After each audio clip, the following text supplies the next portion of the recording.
भारी से भारी संख्या में आप हमारा साथ दें। सर्व जातीय लोगों से मेरा अनुरोध है, रोजी रोजगार के लिए लड़ रहा हूँ। आपकी नौकरियाँ में आपको प्राथमिकता नहीं मिल रही है, उसके लिए लड़ रहा हूँ। राज्य सरकार की जो गलत नीतियाँ हैं उसके विरोध में मैं प्रदर्शन कर रहा हूँ। राज्य में हम 56 से 60% ओबीसी वाले निवास करते हैं। यही करेंगे मोराबादी मैदान में, और वो महारैली सत्ता परिवर्तन रैली होगी। हर घर में रोजी रोजगार लोगों को मिलेगा, नौकरियां मिलेगी। विकास के नाम पर लूट मचा हुआ है, नहीं जाएंगे। रुपया पैसा दारू हड़िया की बात नहीं करेंगे, लेकिन अपने दायित्व को भुला करके निजी स्वार्थ में आप राज्य की जनता का शोषण कर रहे हैं।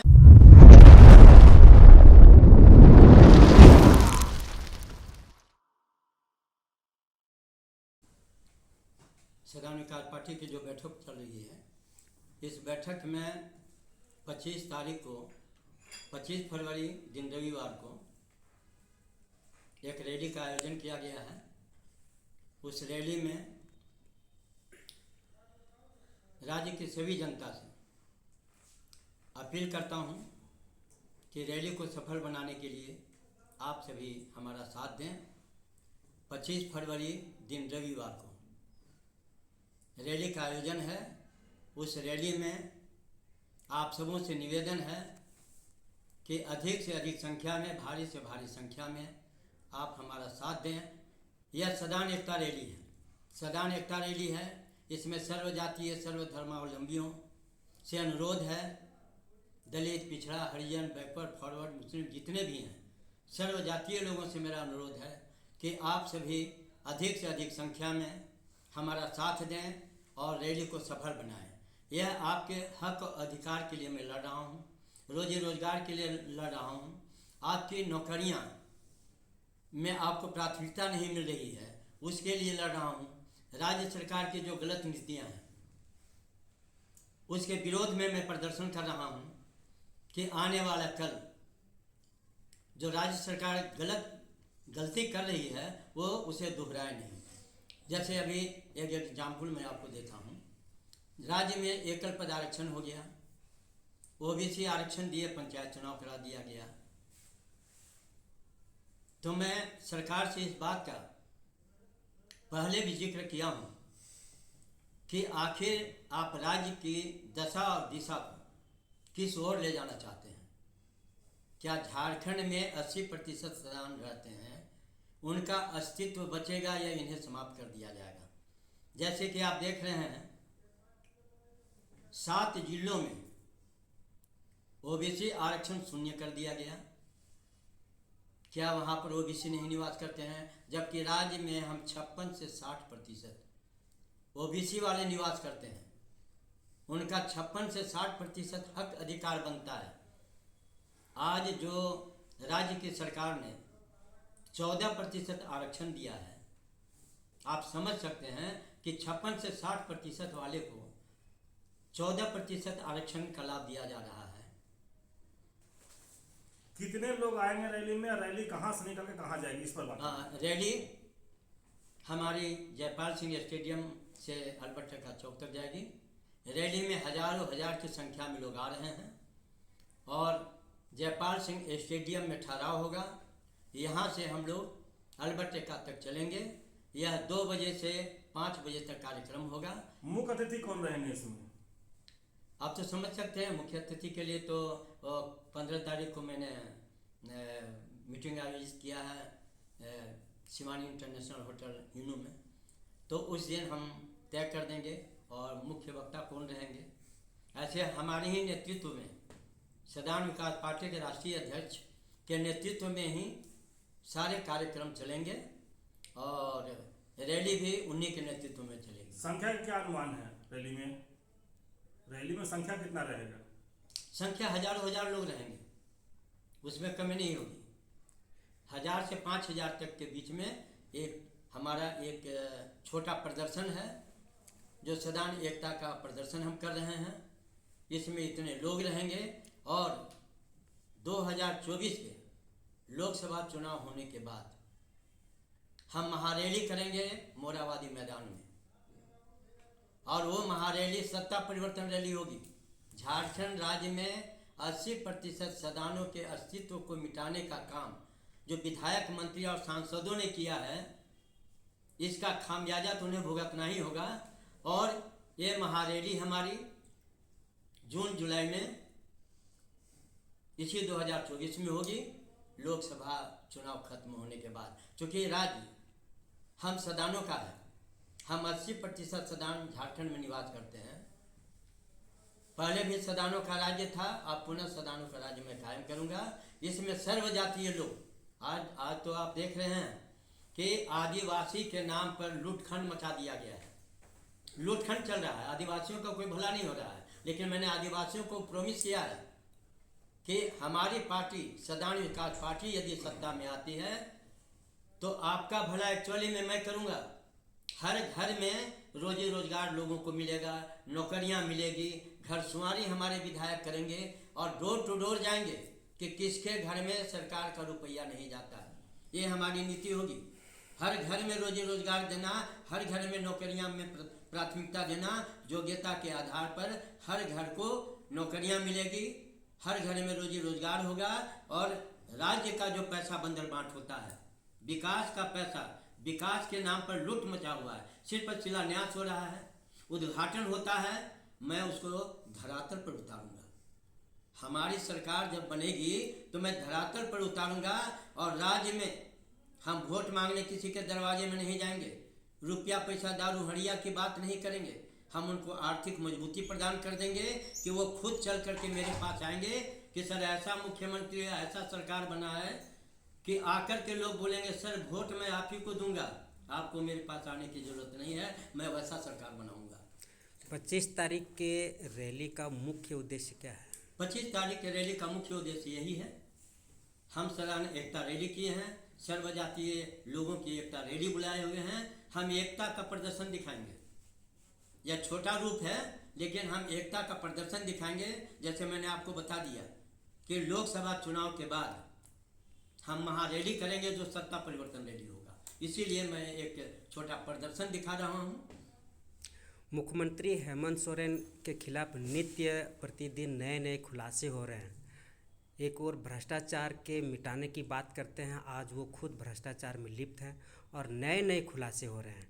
क्या लगता है भ्रष्टाचार? देखिए, भ्रष्टाचार तो चरम सीमा पर है।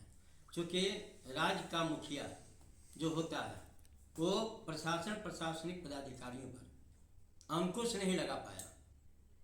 यहाँ तो कहावत है, यदि आप नीट एंड क्लीन रहिएगा तब तो किसी को पकड़ पाइएगा, किसी पर अंकुश लगा पाइएगा।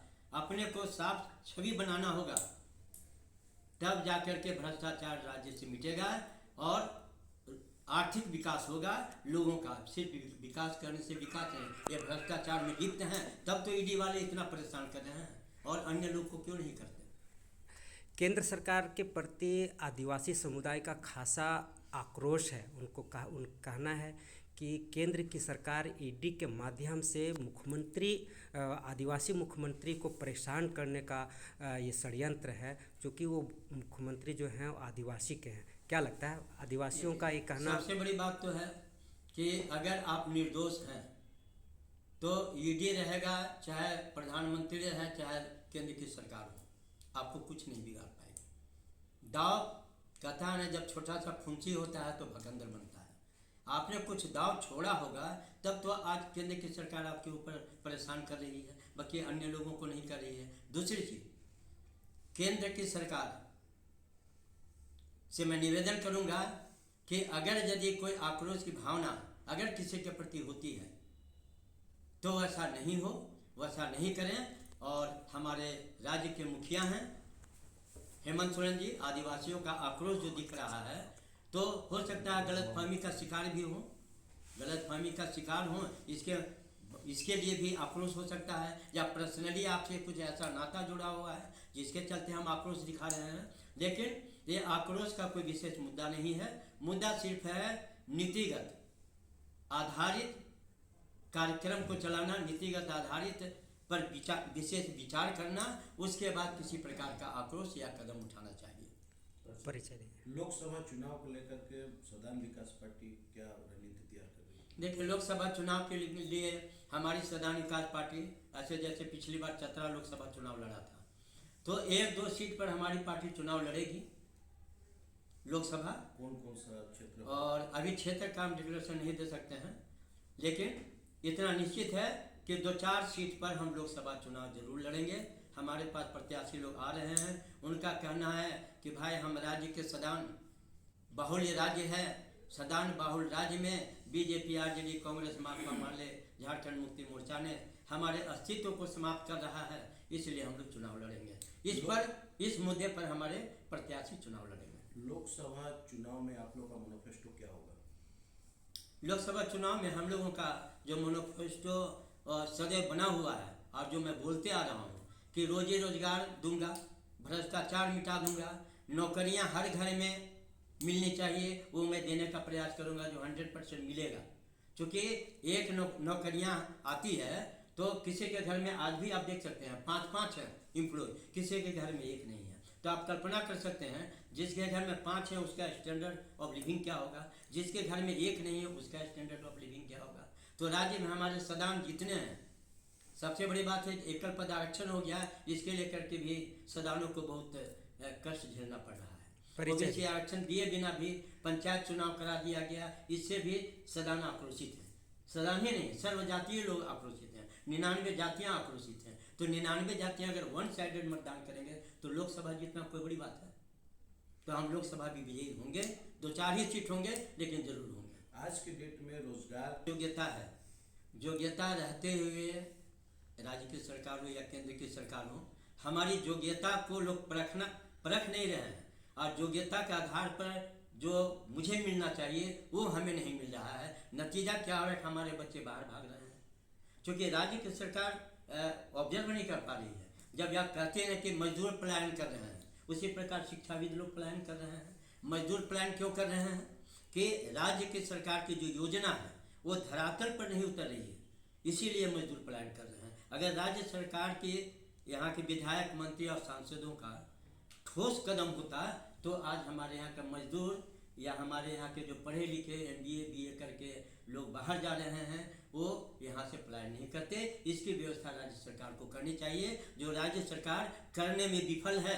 यहाँ के विधायक, मंत्री और सांसद सिर्फ निजी स्वार्थ में लगे हुए हैं, राज्य की जनता का भला करने के लिए एक शब्द, 1 मिनट उनके पास नहीं है। कोई माफिया हैं, कोई कोयला व्यापारी बन गए हैं, कोई रेस्टोरेंट व्यापारी बन गए हैं।